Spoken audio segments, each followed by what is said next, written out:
Yeah. I see. Yeah. Hey, y'all sit down. Where are you from in West Texas? San Angelo. Oh, okay. Yeah. Okay. Out in the real West Texas. Yeah, yeah. I was out there for a while. As they say, As I was athletic director. born and reared there. Uh-huh. That's what everybody used to say. And when I left home and Right. I married into the service, and I would say that to somebody and they'd look at me, born and reared? Reared? Yeah. How do you get reared? Right. Jerked up is probably. Yeah. But Tom, would you like a cup of coffee? No, thank you. I drink coffee in the mornings, and I've already had my big tumbler of coffee for the morning, so I try to stay at that. So Well, that's Anyway. probably smart. so you all lived here over 30 years, huh? Wow. It'd be 31 years this coming Yeah. August. My boss lives on the same street, just down the street here. Ben Mary. Downs. Oh, Mary Ben sold real Downs. Yeah. estate around here for a while. Yeah, he's my boss. I know. Where did I know Ben Downs? He used to be general manager at KORA Radio, and he's been our general manager for several years now. Did you? But he and his family live down, I knew him. I guess, in the 2100 block. I I worked guess. with him somewhere. Well, you were selling houses long about that time, and I think somewhere maybe y'all had gotten together talking about a house or. Uh-huh. I don't know. Maybe so. Anyway, I'm going to interrupt you. Oh, that's okay. That's okay. Good to see you. So where did you grow up? Well, I grew up actually in Fort Worth. Uh-huh. Then kind of migrated a little bit at a time to Mineral Wells. Yeah. During World War II, my mother was employed over in the Signal Corps at Camp Walters. Right. And then about, let's see, that was 42. Uh-huh. And then she moved on out to San Angelo to Goodfellow Air Base Right. in, let's see, when was it? Around 45 Uh-huh. or 46. Right. I had, I came to school down here after high school, Mm-hmm. and I got a couple of semesters in, a summer semester and a fall semester, and then was called active duty. I joined in 1943 Right. with a bunch of high school buddies. We were all, wanting to beat the draft, Uh-huh. and so I joined and with an agreement. It was actually an aviation cadet program. They said, we won't call you until you're 18 years and 6 months, Mm-hmm. which was okay by me. It gave me a little time to get a little college, and came down, and I was called to active duty in February of 45. Right. Got all my shots and uniforms and tests and everything out of the way at Fort Sam Houston, then on up to Amarillo for basic training. And while I was there, the war was over Mm-hmm. in September, I believe, of 45. Right.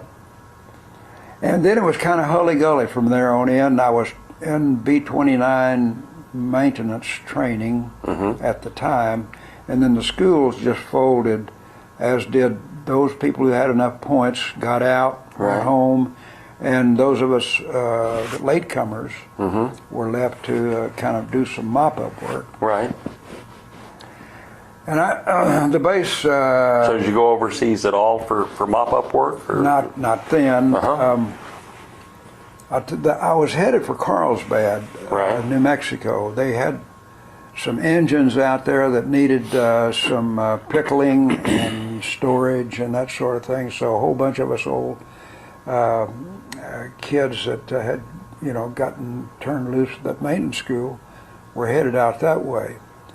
And about that time, the base put out a call for people interested in football. So we all went over to the gym, and Captain Dan Salcal, and I will forget it, from Childress, Texas, was a high school coach up there for many years. Mm-hmm. Was in charge of the program, and he put together a football team, and we played, 5 or 6 games. Right. And then a guy from Hondo came up, and they had a football team also, and they knew that we were about to just kind of fragment up there. And so he said, "Why don't y'all come down here and finish up with us, and then we'll try to get you sent to a base near your home when it's all over." So go down there, and so we finished out the season. Do you remember Ivan Cunningham that used to play for SMU? Ivan. I remember the name. Yeah. And Stan Holmig that played here back in 47, 48, 49. And later went on and played baseball for the Phillies. He was from Hondo. But he was playing, and we had a good football team. Yeah. And played the University of Tulsa in Tulsa. And we were ahead of those guys 18-0 in the third quarter. Yeah. And we finally just ran out of people. Right. Old, what's his name up there? The old coach, what was his? Franca. Henry Franca. Henry Franca. Well, Henry Franca was the second father to me. Really? Yes. I'll be knowing. Yes, yeah. His son and I were best friends all through school in San Antonio. I'll be knowing. Know Henry very well. Spent the night at his home many times when I was in the 7th and 8th grade. He and Martha, Martha was his wife. So yeah, small world. No, Henry Franca. Yeah, matter of fact, I talked to his son a whole lot, who's still in San Antonio. I'll be darned. Yeah. But anyway, go ahead. I didn't know he had San Antonio roots. Well, no, that's actually where he lived. He didn't really have San Antonio roots there, but that's where he moved to after his coaching days were gone. And I believe he was in the oil and gas business in San Antonio, and that's where he died, and that's where he's buried. I'll be darned. Yeah. Well, he had he started a coaching school, which his son still keeps going every summer. The Henry Franca Coaching School, which it's a summer deal. The high school coaches come and they have seminars and things like that. And his son kept it going even after he died. Yeah. And that's in San Antonio every summer. So anyway. Now, what school did you go to? I went high school. I went to TMI, Texas Military Institute. Okay. Yeah. And Arlington or Terrell or in San Antonio. Okay. Yeah, in San Antonio. Okay. Yeah, that's where I grew up. Yeah, but anyway, I know Henry. Henry, he was coach at Tulane. Also, he was coach at Greenville High School for a long time. That's where he got his high school roots, and then he was at Tulsa and he was at Tulane. Yeah. But anyway, go ahead. That's well, a small world we were ahead of those guys 18-0 in the third quarter, and we just ran out of people. And of course, they ran guys out from under the stadium. It seemed like maybe about 100 people in those days. Yeah. Tulsa was a big football school at that time with Glenn Dobbs, and I think they had a guy named Hardy Brown that was a big All-America fullback, I believe. Right. Great blocking back, and Ellis Jones, he just had one arm. Right. And some of those guys. But anyway, they ended up beating us 21-18. Right. And but we had a good time up there. We flew up in a B-17 from Hondo. What was the base? Was there a base in Hondo? Yeah. What was the name of it? Hondo Army Airfield. Hondo Army Airfield. So that's who you played for. Yeah. Okay. And you were a quarterback? I was quarterback. And it was service football, and we had a good time because, we weren't constrained by a lot of the training stuff. Right. And that, as a matter of fact, our colonel flew some booze up to us. Of course, it was a bunch of grown men. We had some guys that had played some pro football also on that ball club. Right. And so I think maybe a guy or two had a nip before the game. Not popular to say it. I wouldn't let any high schoolers hear that. But no. We had, let's see, who else was we had a guy, Otto Schnellbacher from Kansas, was later All-American up there, I believe, after he went back to school. Most of the guys, were not career. They'd been drafted or somehow got into the service. But Otto Schnellbacher and Ivan Cunningham and Stanley Holmig,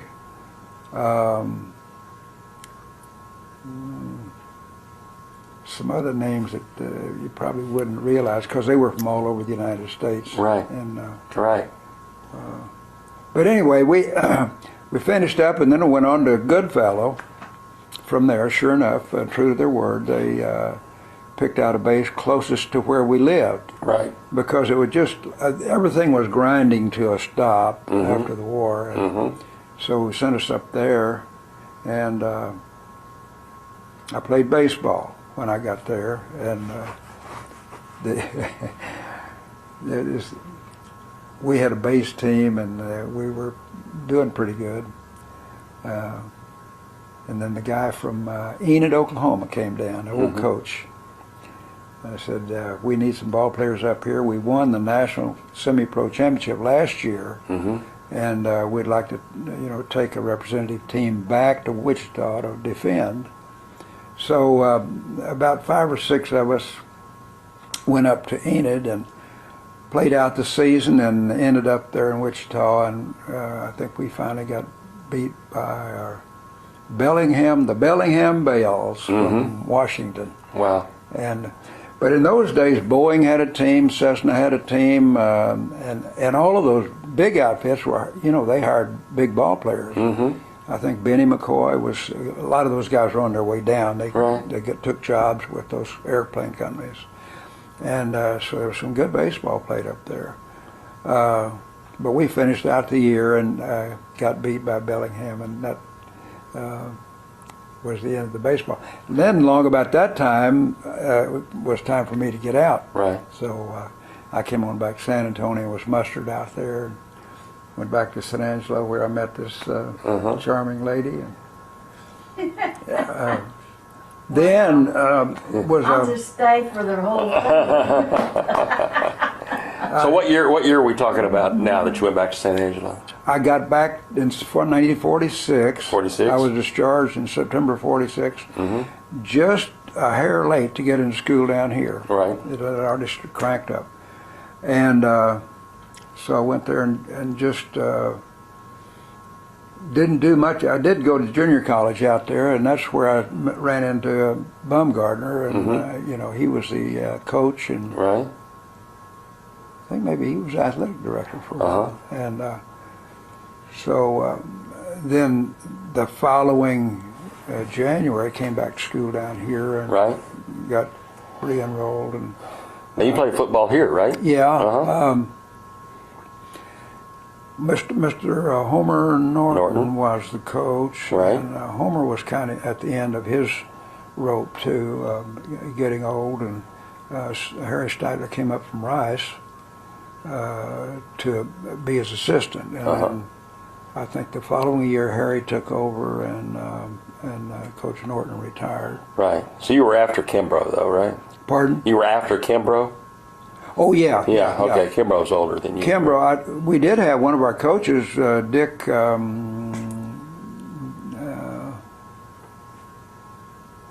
And some of those old guys were still around. Marion Pugh was still around, and some of the other guys. I think Boots Simmons was around for a while. Some of the guys that played, and we used to see them coming and going, and whenever there was something football going on out there, they were usually around or would come by. So we got a chance to know some of those folks. So you were quarterback at A&M?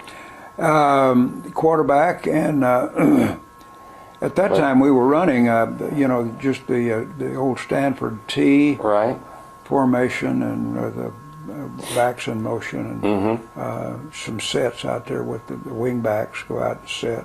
And then we instituted, Oklahoma was having such a good time with their split T, we put a few split T plays in. Yeah. And so I ran some of those. Right. And but it was a lot of fun. I enjoyed the football and the guys, and just being around athletes. Right.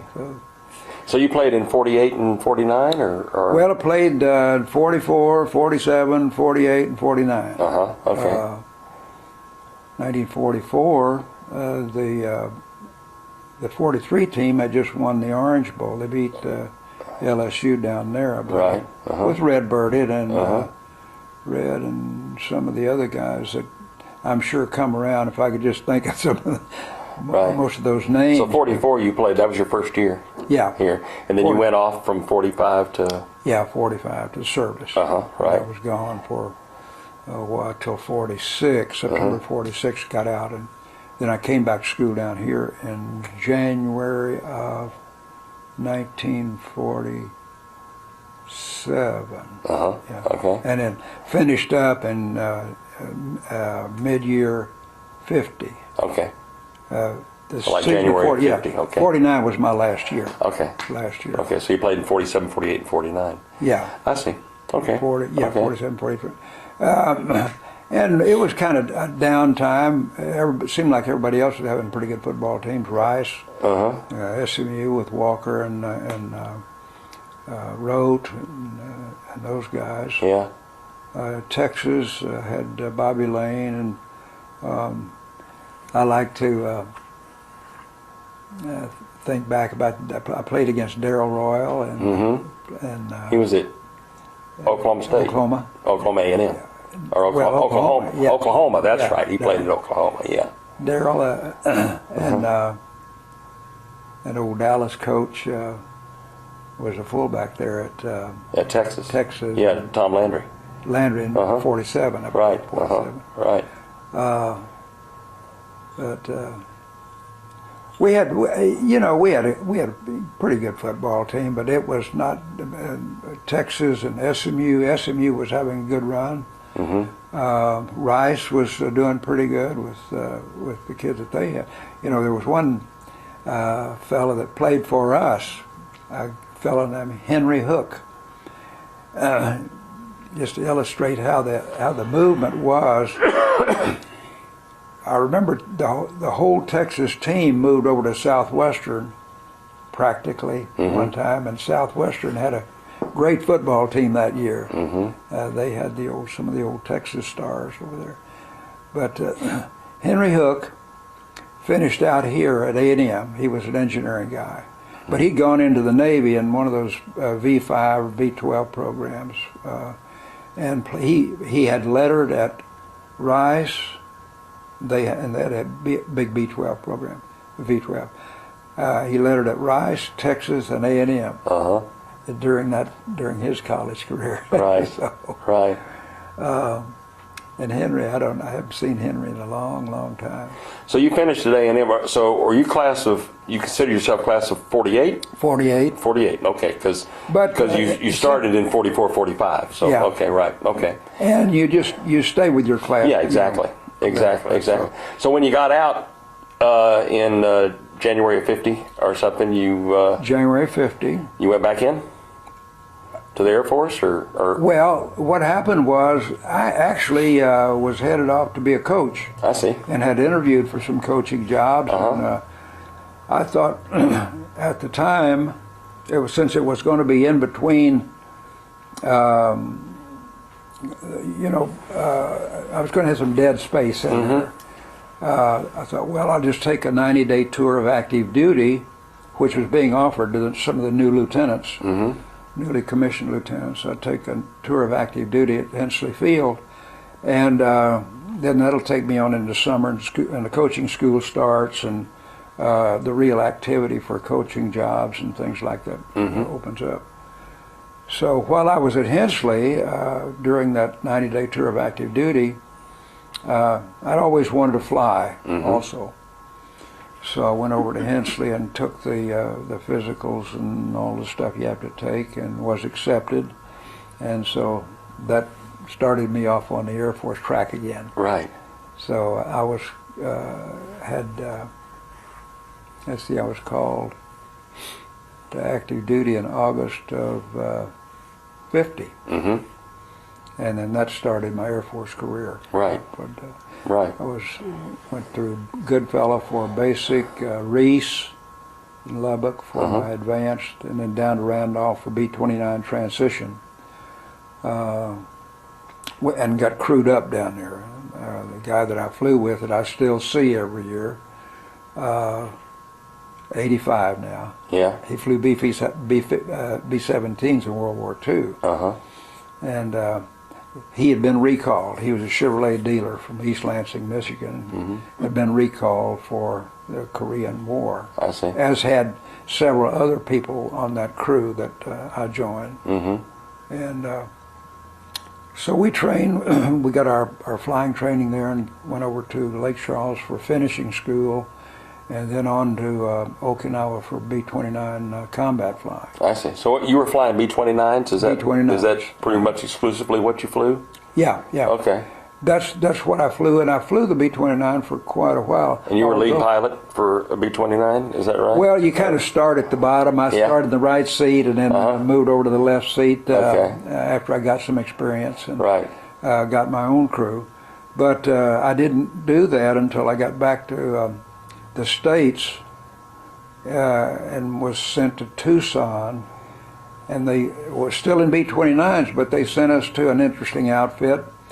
The KB-29M was converted to a tanker, and what they did was kind of gut the insides and put big rubber bladders in the bomb bays so you could carry gas. And with a big hose reel lash up in the rear, this was really archaic. And we had a guy back there that had to go, he was pretty much exposed to the elements back there, so he's in a big heavy flying suit and had some weird tools back there, and so he'd run this big kind of windlass thing with this fire hose stuff wrapped around it, and he'd run that out with appropriate weights and grapnel hooks and trail it behind our airplane, and we'd make a crossover maneuver on the B-50, which had also put out a big long cable, and cross over, and the two operators would engage those lines, and they'd pull it back up into the B-50, and then we'd gravity feed gas to them, you know, just by flying up above them, and that stuff would come down through there. So 5,000 pounds was a big offload. Wow. For us and a B-50, which was, for all practical purposes, it looked like a B-29, but it had big engines on it, and was a bomber for a while. And this was called a KB, what was it called? KB-28? Yeah. 29? KB-29? Yeah, they just changed the designation and redid the airplane. The KC-135 is a tanker, and the KC-10 is a tanker, and anything with a K in it is the tanker. Right. That's a tanker designation. But, and then we got, after that, we had a lot of weird experiences with that lash-up, because we sometimes drop whole lengths of that hose, you know, just out in the countryside. But all of our refueling areas were purposely put out in clear areas. So some old farmer would drive up, a rancher, with a great big pickup load of hose in the back. It had a little writing on it, if found, please return to the nearest Air Force base. And so they'd come in and, I found this out on my ranch. So we'd recover all that and put it back on, and off we'd go again. I'll be darned. But, and then we got some KC-97s, brand new out of the factory. I mean, smelled like new cars. We thought we were, and they were just, you know, big executive seats in them, and big instrument panels, and the boom operator had a place he could lie down back there, and he had little hydraulic levers. He could move back and forth and run that boom. This one had a boom on it. Run it back and forth and up and down, and extend it or bring it in.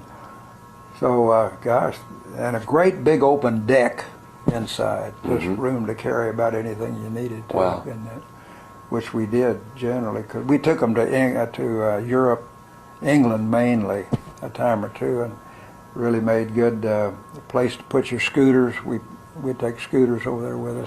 And ride all them that away. other crap you brought back. Well, we did. We brought, we go down to North Africa and buy some cheap stuff. And I remember one thing, those big Grundig hi-fi sets, It was like Christmas when you They came must have home. sold GIs 1,000,000 of those things. Yeah. Or German makes, and really the top of the line for its time. Right. And those kind of things, and Papasan chairs. Big old So did you fly in the Korean War? Yes. Okay. Well, so when was this in relation? When did the Korean War start? In Oh 50? golly! Well, the Korean War was. Let's see. We got there in 19. I think it started in 1950. Really, Yeah. The build up to the Korean Right. War.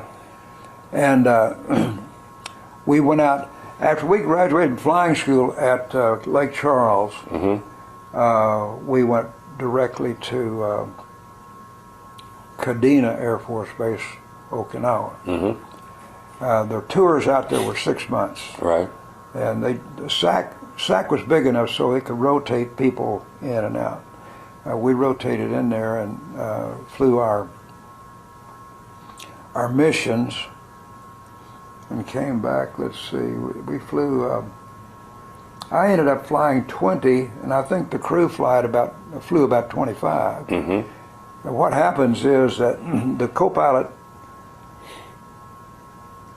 gets shorted on a lot of those, because when they start training those new inputs, they'll take the co-pilot out and put the pilots in those seats to give them some experience. So I got docked about 5 missions, I think. Right.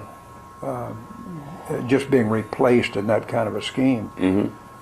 So So what were these missions in? These were missions into Korea from Okinawa, right? Yes. Yeah. What were they? Characterize them. What were they? well, we bombed a little bit of everything.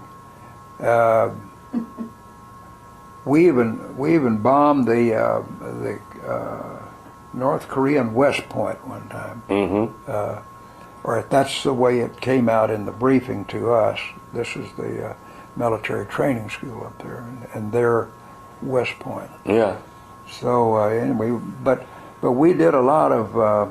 Now I have to be careful and get my war straight, because I was out in Vietnam 3 times, Right. and over there, and we were doing a whole lot the same. Some of it was called Sky. Let's see. The real hot spots were up along the Yalu.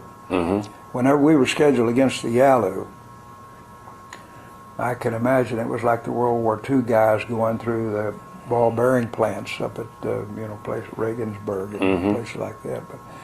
But our bombing was usually, for all practical purposes, single ship, because we'd stack.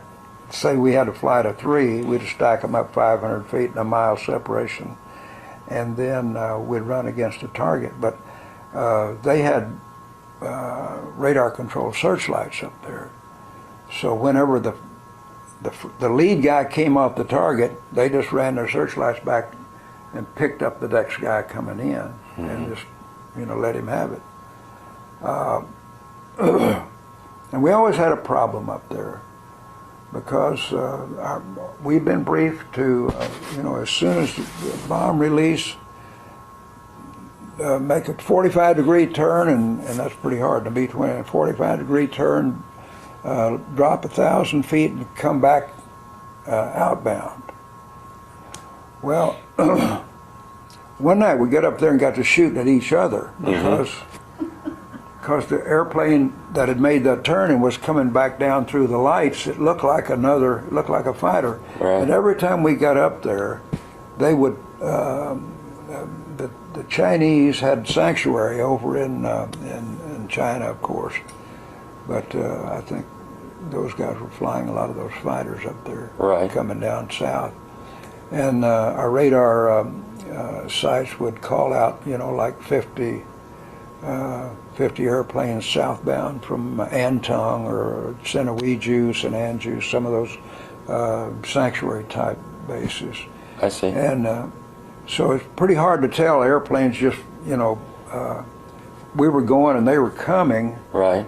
and they just flashing through those lights down there. So our gunners were beginning to think that those were part of that fighter force. Mm-hmm. And so they cut down. I know we shot up a couple of our own airplanes coming out. Fortunately, nobody. I think one guy got hurt over there in one of the airplanes. Yeah. Yeah. But that was really one of the hot spots. Right. Where we always got our attention when we were going up there. I see. But we had pretty good. We got hit up there one night, and I forget where the target was. Knocked an engine out. We had to shut it down, and were you able to land? I mean, you were able to. Well, we had to land this time. We went Right. down to southern Japan, and at a place called Itazuki, and landed. And because when I heard the stuff hit us, it just was like somebody throwing gravel against the airplane. I see. You know, just. Right. And I got out and looked at that engine, the engine cowling in the cell, and it looked like somebody had taken a big Can opener? can opener, Uh-huh. just dug big gouges out the side of that thing. Wow. Well, fortunately, it didn't hit anything, you know, it's hydraulic lines or Right. cables or anything like that. So we got it fixed and got on back. But they were, to me, they were so wild with that stuff that they were dangerous. Yeah. Because you could see it go off over you and underneath you Yeah. and off to the sides. And Yeah. So how long were you in Okinawa? we were out there 6 months Right. with the B-29. Right. And when I came back, got into the refueling outfit Uh-huh. and went through the KC-97s, then decided to get back over in the bomber business and went to Wichita and get checked out in the B-47 Uh-huh. and flew the B-47 for I think about 2,000 hours worth. Uh-huh. And from there, it was kind of a progression. You know, if you get in the bomber business, you kind of tend to stay in it. And in between, I was, you know, going to the schools, the Air Command and Staff School, and later on, after I'd finished up my B-52 flying out of the War College, I went to the Army War College for my senior school, and then on up to Plattsburgh for the 111. But that was not. The 111 was used in the Vietnam War, but TAC used it for a different purpose. And then SAC wanted 2 wings of high-speed, low-level Mach 1 type airplanes for, you know, the purposes that were more suitable, because the Russians had driven us down low with their anti-aircraft artillery. They were pretty good with that stuff. Right. And so we were programmed to come in low, fast, pop up, drop a drogue retarded weapon, and then back down and maybe even Mach speed outbound to escape the blast. Right. So you went back overseas again before Vietnam, or to Europe, or where? Well, actually, just Between Korea and Vietnam, what was where?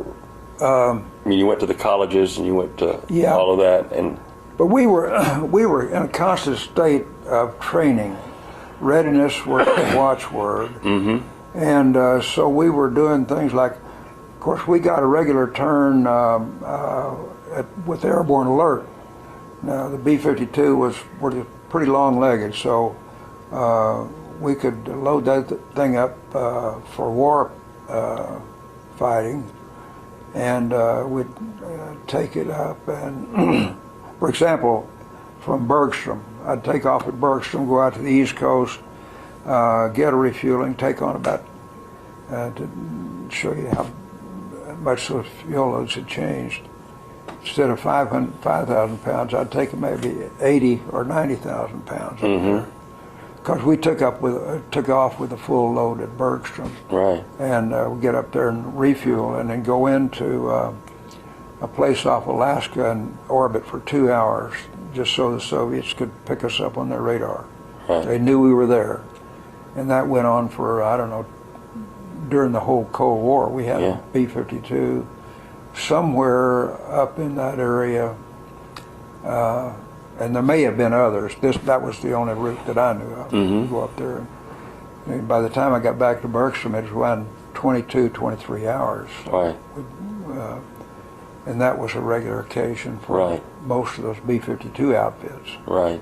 But when we slowly got involved in the Vietnam War and started taking airplanes out to the Pacific and stationing them, so that in my last tour of active duty, I was the director of operations for the 57th Air Division out there, and then the vice commander of that outfit. And that was just before we sent the B-52s north. And so all of those kids, and I was getting pretty old by then, and you know, with all the youngins looked like youngins. Yeah. But they went up there and did all of that bombing just at the tail end of the war. But you did how many tours of Vietnam? Well, no, I ended up with, I flew 69 missions out there, and then the 20 in Korea. In Korea. 89. Those missions usually run 8 to 10 hours, depending on where you were going up there. And some of those missions pretty memorable? Yeah, because they were firing ground-to-air missiles at us, but I would say this, that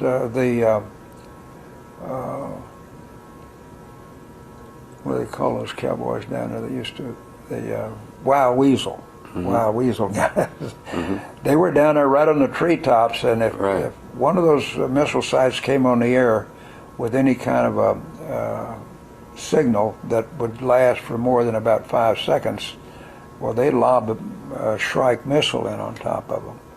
So they were pretty careful. Those guys would, they'd come up on the air, and you could hear them, they'd sweep you, and you'd hear the real quick, and then boom, you could see the ground flashes. Yeah. And you know they launched. But they were not very accurate with those things because they couldn't get long enough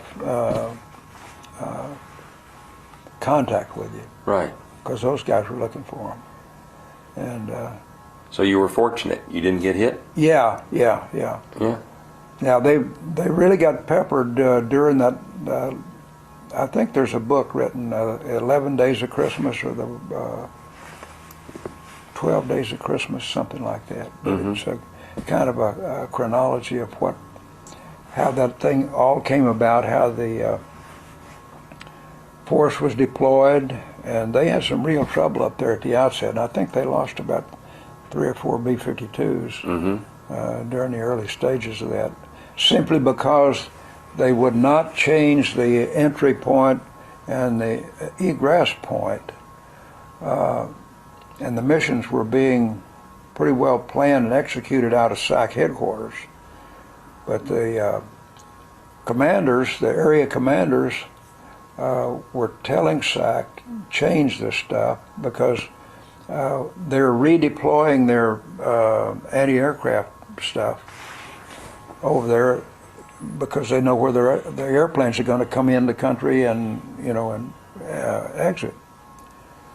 So they finally got the word out, and they changed it up, and it saved them some lives and airplanes, I think. But anyway, I was talking to Al Meyer, you know Al, and he said, "Boy, they heard those things, and they were they were really elated." Right. But right. yeah, I finished up Actually, I was assigned to that FB 111 outfit when I was called to go to Guam, and that turned out to be. They said, "Hurry up and get over here. We're going to build the force up at Anderson there at Guam." And so I took all of the shots in the book, I think, and jumped on an airplane and kind of hallucinated all the way over. All these shots were working on me. I had fever. Oh, man. So we got there, and they were kind of disorganized in that they pretty well knew what they wanted, but they had people, wandering around saying, well, where am I supposed to go? What am I supposed to do? And this, that, and the other. Well, it didn't take long for them to get it all sorted out and get going with it. But we had a lot of airplanes and a lot of air crews over there during that one period. Now, I was there in '66 and back again in '67. And then the next time was '72, went back in '72. But that time I went back in as a division DO, and then division vice commander through the rest of that. So What rank were you in I was there? a colonel. You were colonel? At that time, yeah. And you retired, what were you? Colonel. Colonel. You retired as a colonel. Okay. When I finished up that my tour there at Plattsburgh, I went on down to the Pentagon and was there for about two and a half years. What was your what was your job there? Oh, I was down in the Air Force Operations bailiwick. Don Ellis? Don's brother was my boss up there. Really? I see. General Billy Ellis. Wonderful guy. Yeah. I really loved him. And worked for him up there for... well, as a matter of fact, he retired me. Billy Ellis retired me. So what years were you at the Pentagon? We got down there in about April of '74 and left there in August of '76. That's when you retired? Yeah. From the service? Yeah. And we drove back into this place August 16th, 1976. So your service was what, 31 years? About 31. 31 from 45 to 76? Yeah. Because of the service I had in as a young enlisted man, that counted toward retirement. Right. So I was able to put that together.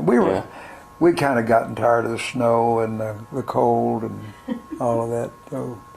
So your thoughts of being a coach kind of got sidelined by the military, didn't it? Yeah, it really did. And every time I watched some of this coaching stuff play out, I thought, golly, I'm glad I became a flyer. Old coaches, they have a heck of a time nowadays. So then in '76 you retired from the military, and then what was your career after that? Well, Tom, I'll tell you, Mary was selling. She started selling real estate in Washington. When did y'all get married, by the way? In 1952, November the 1st, 1952. Okay. And first duty station was He rescued me. Tucson, Arizona.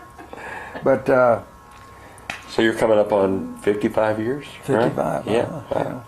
Okay. But I'll tell you what, she's remarkably adroit at moving. We moved 16 times, and all the while having babies and raising kids and doing all that. And they've all done well. The boys are all graduates of A&M. Really? How many kids do you have? 4. 4? Our daughter, we have 3 boys and a girl. One boy, Greg, the youngest, is a banker with Bank of America in Dallas.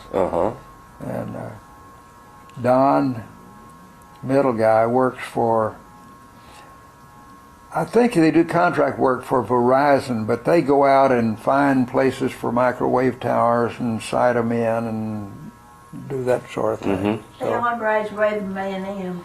He's he lives up in Stafford, Virginia. Well, he and Kirk, Don and Kirk are the two oldest boys, and they were commissioned and became Marines and did 20 years in the Marine Corps and retired. And I see.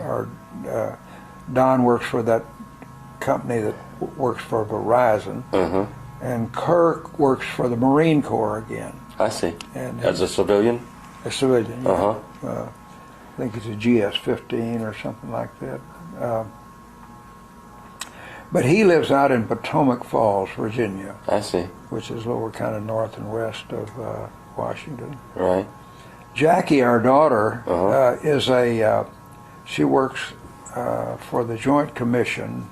You familiar with Joint Commission? So Kind of. going They're hospital. hospital evaluators. Oh, okay.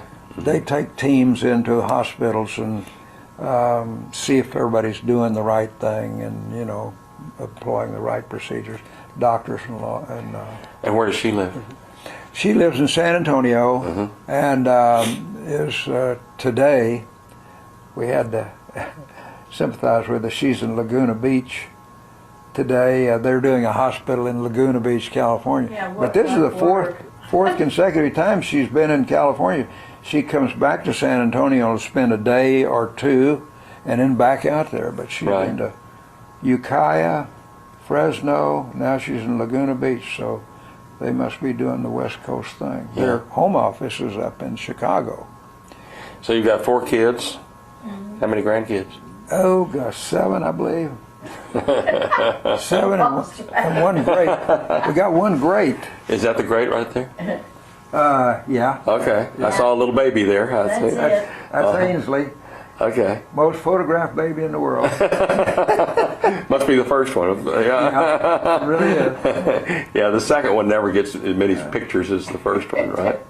Well, we're a family of Aggies. My son Greg, the youngest, married an Aggie, and her brother's an Aggie, and her Wow. mother is an Aggie mom, and her, let's see. So your son, did your daughter go to A&M too? Did Jackie go to No. A&M? I was just thinking about that this morning. Now, she went to University of Texas, but she went at a time when girls couldn't get in out here. I see. Back in '60, when did this guy shoot all the people over there? She was there. Well, I just read about 60 that. Yeah, I just read about that. Well, that was my senior year. That was 66. Yeah. Yeah. Yeah, Because that was my I- senior year in high school. I was in 66. Well, she was going to go to the campus that day to enroll, Right. and then this guy started shooting Yeah. the whole place up over there, so she changed her plans right quick. But yeah, that was, that was one of those things that, like this Virginia Tech thing, Right. the guy was just picking them off, and Exactly. She travels all the time now. Yeah.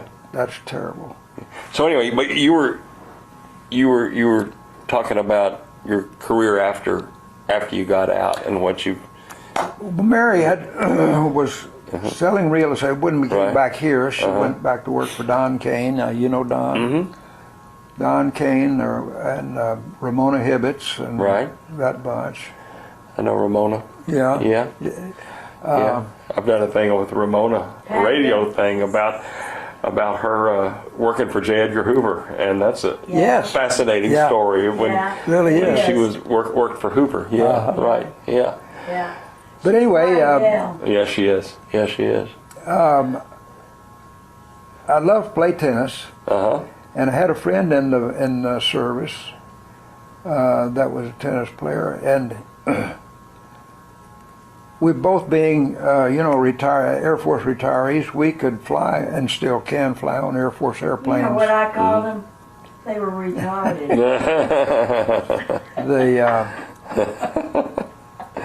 But anyway, I got together with Ken and we started playing tennis all over the place. Right. I played in the state here. We played out in.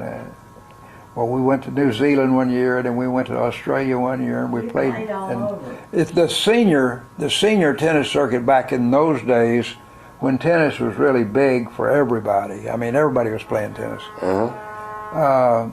But we played out in Australia and New Zealand, out on the West Coast, up in Vancouver. Wow. And then just kind of made our way across the states out in Colorado. Just in that whole senior scheme, you could play about any place. If you wanted to go someplace, you could find a tennis tournament there and go play tennis. And so we played in Texas, and then the East, out as far as New York, and then we go to Europe and play. Played in Seattle, Australia. So you played doubles with who's your partner again? Ken Leidy. Ken Leidy. And we had a lot of fun. Does he live here or? It's Omaha. In Omaha. Yeah. Okay. Mm-hmm. We'd get together at some midpoint and get our stuff and off we'd go. But it was a lot of fun. I did that for about 15 years. Yes, a long time. And While you were selling real estate. Well, I was working here, so we Did you make? Was this all amateur tennis, or did you make money at it, or were there prize monies involved? Or? I'll tell you what, Tom, we were not too interested in the money angle because we knew we weren't going to win a whole lot of money. And we went to France. We were down in the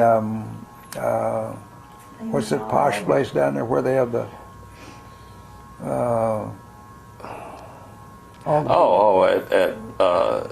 at like Nice and in that area down there. And sure enough, they have a tennis tournament, down there. You could go join up and play. So we won some francs one time, and I told Ken, I said, "How much did we make?" Yeah. And they had a big ceremony in this hall where they had that. It's a big movie. The bunch of those movie people gathered there, and I think they do some kind of maybe French awards for movies, best movies. Cannes Film Festival. Yeah. Cannes. Right. And I kept calling it Cannes, and or Cannes or Cannes. It might be Cannes. Yeah. Anyway, we won some francs, and I never did find out how much we won, but it wasn't very much. So you're a professional in France, anyway, right?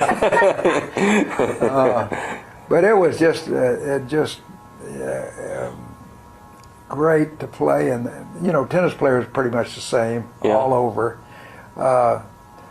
We always got mad at the Germans because we'd play in their tournaments, and they'd do things like put me against Ken in the first round. Of course, we wanted to be on far apart, so if we met in the finals, we wouldn't. Wouldn't knock each other out early. There you go, right off the bat. But they were really serious about that tennis. Those German guys, they look like they're about ready to fight. But but we played in Austria and Switzerland. And, wow! And you did this for about 15 years? Yeah. Wow. After he retired. Yeah. I'm at home. Well, actually, it wasn't too bad because I could go drive to Randolph and catch an airplane out to the East Coast, and Ken would catch one there in Omaha, and I'd see him out there, and we'd just get our stuff together, and off we'd go. Right. But we got to see a lot of country. And I'd flown over that country a lot of times, but had never been on the ground. And so we'd stay in the what they call the pensions. Right. Little bed and breakfast places. Sure. And, yeah. It was just a lot of fun, just mingling with the people and eating on the economy and those I kinds of figured things. he deserved that after all the service he. Right. After 30 years of flying bombers and. Yeah. Yeah. But it really was. We really enjoyed it. Wow. So as a bomber pilot, what do you? I mean, you look back now at your missions and what you did. Were you scared? Well, yes. I'll tell you what. Now, in the B-52s and flying the places we did, we were pretty well protected. Right. We had fighter cap and we just had air superiority. They didn't, have much to put up against us. Uh-huh. So the B-52 business was, fairly a safe operation. And you flew B-52s in Vietnam, is that right? Yeah. Okay. Uh-huh. First time around, I flew as a line pilot and had my crew, and that was our job flying. And the next time around, about midway through the tour there, I became the squadron commander. So I was flying with a lot of my crews as airborne commander of the force that we launched, and just flying with them, just to have an idea of who they were and what they did and how they behaved. Mm-hmm. So, and then the last tour around was as a DO of the Air Division. We had about either 2 or 3 wings out there at that time of airplanes and people. Yeah. And then as the vice commander. I've had military pilots tell me that their list of things that scared them when they were flying, that number 3 on that list would be the enemy, number 2 would be mechanical problems, and number 1 would be weather. Weather. Yeah. Weather. Yeah. It was. Did you get into some pretty dicey weather when you were? Yes, we did. And Yeah. I got into. We had gone up. I forget exactly what the target was, but anyway, the sky was just beautiful, except for one thunderhead, and it was off to our right when we started out. We were bombing. We were doing some what they call sky spot bombing. Mm-hmm. We'd come into the area and check in with the ground controller, and he would vector us over and take us to a target and tell us, release on his count.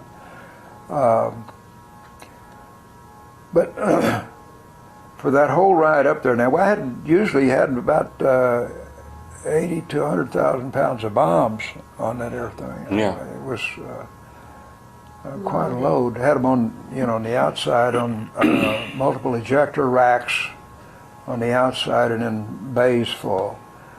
But we started around this thing, and he kept nudging us over to the right, and pretty soon we were headed right into that big thunderhead. And boy, it was just a light, just like this, and you could see that thing. It must have been gone to 50,000 feet.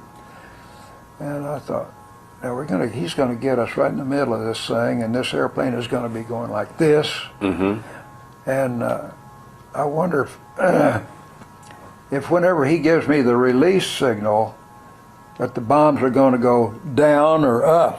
Mm-hmm. The way we're bouncing Right. around. But sure enough, he got us right. We were in the middle of it, and we were just really taking some hits going up and down. Boom! Just giving it that. And all the bombs got away clean, so that and we came out the other side, and I said, whew, boy, Yeah. I was kind of sweating that out. I bet so.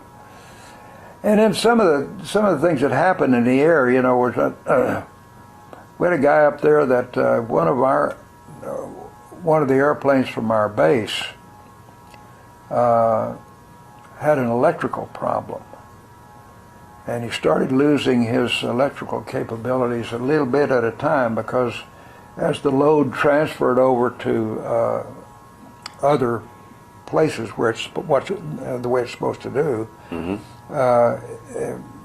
Pretty soon those things would start burning out, and so he lost control of his wing flaps, mainly, and he was still heavy. He lost control of his CG because he couldn't transfer gas, and the airplane was getting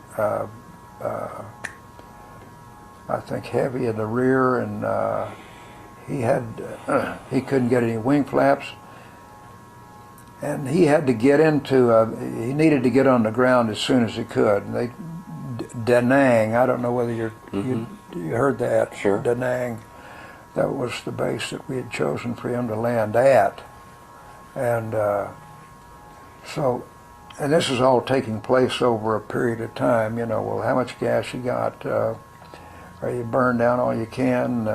Questions like that, and get him to compute his approach speed. An approach speed to the B-52 at just normal landing weights is probably around 140, 150, with all of the flaps down and the air brakes and that. But he computed an approach speed because of the lack of all this additional lift of 195 miles an hour. Mm-hmm. And trying to just make that thing land that fast is practically impossible. But anyway, he finally started his approach and had his speed up, and he hit the ground and bounced 3,000 feet on down the runway. Finally came down again, and he was going so fast at the end of that runway that he went off into a ditch, sheared the gear, ruptured some tanks, and the two pilots were found in the seat. I mean, they just overcome immediately with fire, smoke. The only guy that got out of it was the gunner, and the fireman had to back off with that big heavy fire truck and knock that gun out. Mm-hmm. To give him a place to come out of there. But, there were things like that were going on from time to time that were probably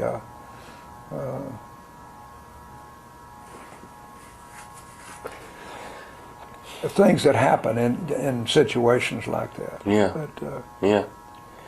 But you count yourself pretty fortunate for... Oh, golly, yeah. Yeah. We had a crew one time, and we were trying to talk them down.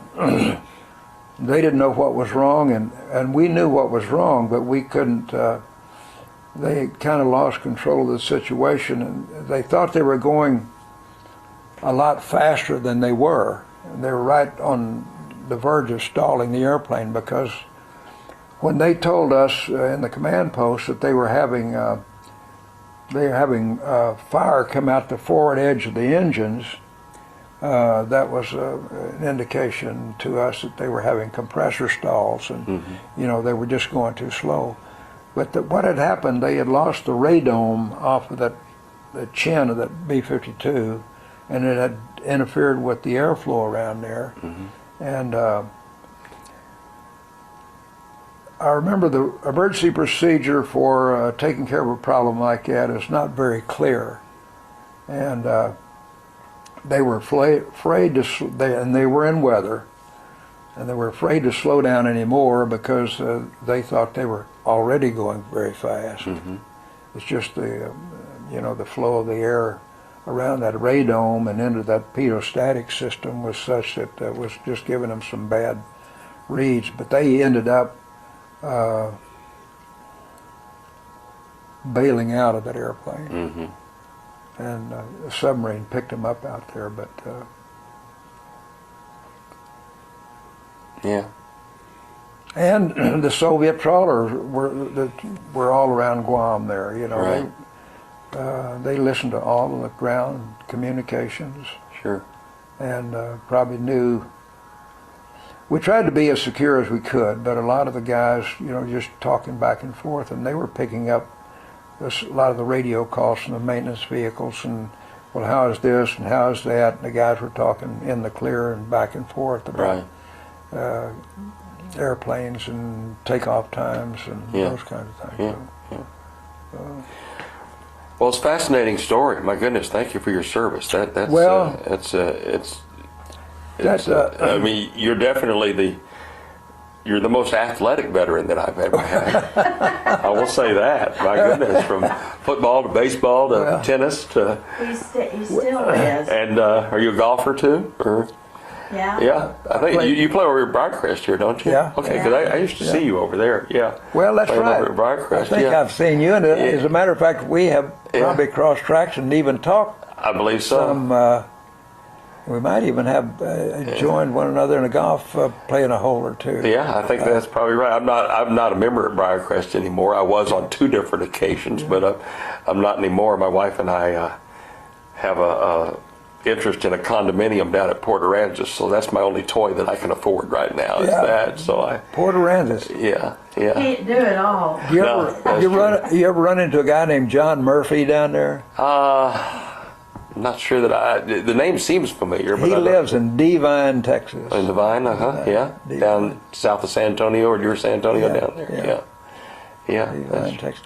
Well, now Mary and I plan to be buried over there at Fort Sam, and of course her sister lives over there, and our daughter lives over there, and we got a lot of San Antonio roots. Well, that's where I grew up.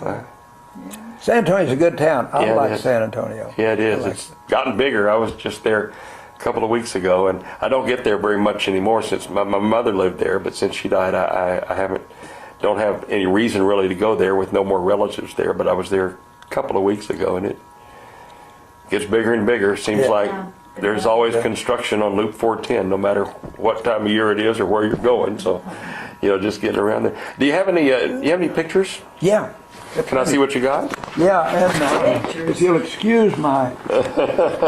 Hard to imagine that anyone has packed more living into 87 years than Don Nicholas of Bryan. A&M class in 1948, A&M quarterback in 47, 48, and 49. Played football and baseball in the service before the Korean War heated up, and once it did, he flew 20 B-29 missions from his base in Okinawa. What was going to be a single hitch in the Air Force, followed by a coaching career, turned out instead to be a 31-year career as a flyer, and that included 3 tours of Vietnam, flying 69 B-52 missions. And then after he retired in 1976, Don Nicholas and his Air Force buddy, Ken Leidy, spent 15 years as one of the top senior tennis doubles teams in the country. It's been quite a life. First off, let's hear Don Nicholas talk about flying in Korea. Well, the tours out there were generally 6 months long, and they were rotating crews in there pretty regularly. So I think my crew flew about 25 missions. I flew 20 because generally when the new crews came in, they bumped the co-pilot and took the new pilot along with the old head, gave him a couple of rides, and along with the navigator, the 2 key guys on the crew. The flying was generally interdictory type. In other words, we were up after troop concentrations, marshalling yards. Whenever some kind of a skirmish broke out and they needed some air support, we were called in up there to help out with that. But then in Vietnam, B-52, 69 missions. Here again, Don Nicholas. In 1966, I went out as just a line pilot, and so I was flying a crew, and we were flying every third day, 8 to 10 hours, like you say. And then my second tour out there, got a squadron, and so I did a fair amount of flying with my people. I had about 15 crews out there, so I would fly with them on a regular basis.